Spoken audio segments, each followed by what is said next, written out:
Bismillahirrahmanirrahim. Assalamualaikum warahmatullahi wabarakatuh. Alhamdulillah wassalatu wassalamu ala rasulillah wa ala alihi wa ashabihi wa mawalah amma ba'du. Teman-teman seperjuangan yang dimuliakan Allah subhanahu wa ta'ala, mudah-mudahan kita selalu senantiasa diberikan kesehatan, kelapangan rezeki, kejernihan akal hati dan pikiran, kesehatan dan kenikmatan dalam beribadah kepada Allah subhanahu wa ta'ala. Alhamdulillah, untuk video kali ini saya ingin menyampaikan sebuah nasihat yang disampaikan oleh Abu Lais. Dalam nasihatnya beliau menyampaikan memiliki musuh yang nyata, musuh yang selalu memerangi kita, yang selalu menggoda kita, mengajak kita kepada hal-hal yang tidak baik, yang selalu dan terus-menerus menggoda kita, membujuk kita atau merayu kita dan menggoda kita. Pokoknya bahasanya luar biasa seperti itulah, terus menerus, yang tidak kenal lelah. Kalau kita mau belajar istiqomah, mungkin bisa belajar istiqomah dari musuh tersebut. Ada 4 musuh yang dijelaskan oleh Abu Lais dalam nasihatnya, yang musuh ini harus kita lawan dengan sungguh-sungguh. Musuh ini sangat gencar sekali memerangi kita atau selalu menempel kepada diri kita agar kita bisa tergolong seperti mereka atau mengajak agar kita tergabung dengan mereka, agar kita semakin menjauh dari Allah Subhanahu wa taala. Musuh yang pertama adalah rasa cinta kepada dunia atau rasa senang kepada dunia, hubbud dunia. Merujuk kepada firman Allah Subhanahu wa taala, "Fala taghurrannakumul hayatud dunya." Janganlah engkau tertipu terhadap kesenangan dunia. Quran surah Luqman ayat 33. Adapun musuh yang kedua adalah hawa nafsu kita sendiri. Hawa nafsu ini merupakan musuh yang paling berat, musuh yang paling keras perlawanannya kepada diri kita, dan dia bersarang di dalam diri. Merujuk kepada hadis riwayat Ibnu Abbas radhiyallahu an, bahwa baginda Nabi Shallallahu alaihi wasallam bersabda, "A'da aduwika nafsuka allati baina jambaika." Seburuk-buruknya musuh, sejahat-jahatnya musuhmu yang paling berbahaya adalah nafsumu sendiri, dan ia bersarang di antara 2 tulang rusukmu. Artinya perut. Mengapa perut? Karena perut merupakan jalan pintu masuknya syahwat. Orang yang biasa dalam keadaan kenyang atau yang biasa selalu mengenyangkan perutnya cenderung atau berpotensi sangat mudah sekali tergoda nafsu syahwat.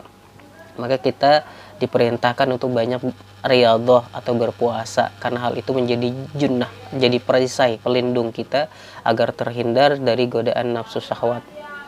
Merujuk kepada firman Allah Subhanahu wa taala, "Wa ma ubari'un nafsi innan nafsa la'ammaratun bisu'." Tidaklah aku melepas hawa nafsuku, sebab nafsu mengajak kepada berbuat yang jahat. Quran surah Yusuf ayat 53. Oleh karenanya nafsu itu cenderung mengajak kepada berbuat jahat, maka kita diajarkan untuk selalu menjaga diri dari hawa nafsu, tidak menuruti hawa nafsu. Orang yang selalu menurutkan hawa nafsu atau menuruti hawa nafsunya akan cenderung kepada berbuat yang tidak baik, bahkan sampai ke taraf perbuatan yang keji dan mungkar, dan menyebabkan matinya hati. Adapun musuh yang ketiga yang harus kita hadapi adalah setan dari bangsa jin. Hal ini merujuk kepada firman Allah Subhanahu wa taala, "Inna syaitana lakum aduwwun fattakhiduhu aduwa." Sesungguhnya setan itu adalah musuhmu, maka oleh karena itu sikapilah mereka seperti musuh. Quran surah Fatir ayat 6. Maksud dari ayat tersebut, kita harus menyikapi setan dengan menyikapinya sama seperti musuh. Artinya kalau kita menyikapi menyikapi seperti musuh, artinya kita betul-betul mempersiapkan diri untuk melawan, berperang, karena setan dikatakan sebagai musuh yang nyata, aduun mubin, musuh yang nyata yang selalu menggoda, yang selalu menghasut, yang selalu membisikkan perbuatan-perbuatan buruk tercela ke dalam hati kita, yang tidak akan henti-hentinya berhenti untuk menggoda kita. Jadi tidak ada istilah libur atau tidak ada istilah selesai, akan selalu terus menggoda kita hingga akhir zaman, karena tujuan utamanya adalah mengumpulkan kawan sebanyak-banyaknya di neraka kelak. Mudah-mudahan kita bukan tergolong mereka yang tergoda dan menjadi kawan setan. Dan adapun musuh yang keempat adalah setan dari golongan manusia. Musuh atau setan dari golongan manusia ini perlawanannya lebih keras dibandingkan setan dari golongan jin, karena setan dari golongan jin itu menggoda kita, menghasut kita melalui bisikan-bisikan.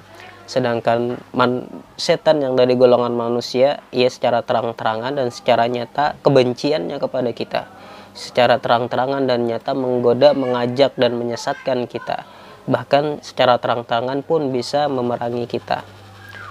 Maka sebab itu kita diajarkan untuk selalu senantiasa menjaga pergaulan dan senantiasa membentengi dan membekali diri dengan ilmu pengetahuan, akidah yang kuat, dan pemahaman tentang agama yang baik, sehingga kita tidak mudah tergoda atau terbujuk. Biasanya ini lingkungan pergaulan. Kalau kita berada dalam sebuah lingkungan pergaulan yang di dalamnya tidak baik, maka kita harus memantapkan diri, menguatkan hati untuk keluar dari lingkungan tersebut.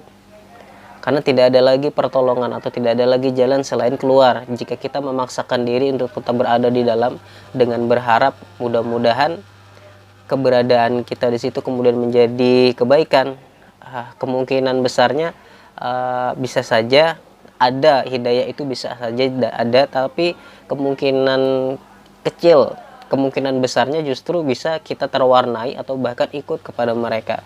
Karena yang namanya pergaulan atau lingkungan itu sangat luar biasa pengaruhnya. Jika kita berada di lingkungan yang buruk, meskipun kita awalnya baik, maka secara perlahan sedikit demi sedikit mungkin kita bisa terikut ke arah yang buruk itu juga. Atau sebaliknya, kita berada di lingkungan yang baik, meskipun sebelumnya kita mungkin belum baik dalam artian tanda kutip, belum mengerti tentang agama secara baik, kemudian kita masuk kepada sebuah lingkungan yang banyak mengajak kepada kebaikan, yang isinya di dalamnya mengajak kepada nasihat untuk lebih mencintai, mendekatkan diri kepada Allah dan Rasul. Insya Allah secara bertahap, secara pelan-pelan kita pun akan menjadi pribadi yang lebih baik. Nah teman-teman, itulah 4 nasihat berkaitan tentang musuh yang harus kita hadapi, dan musuh yang selalu senantiasa akan selalu memerangi kita dan mengajak kita untuk sama seperti mereka, untuk selalu menjauh dengan Allah, dan akhirnya kita termasuk golongan orang yang selalu berbuat keji dan mungkar.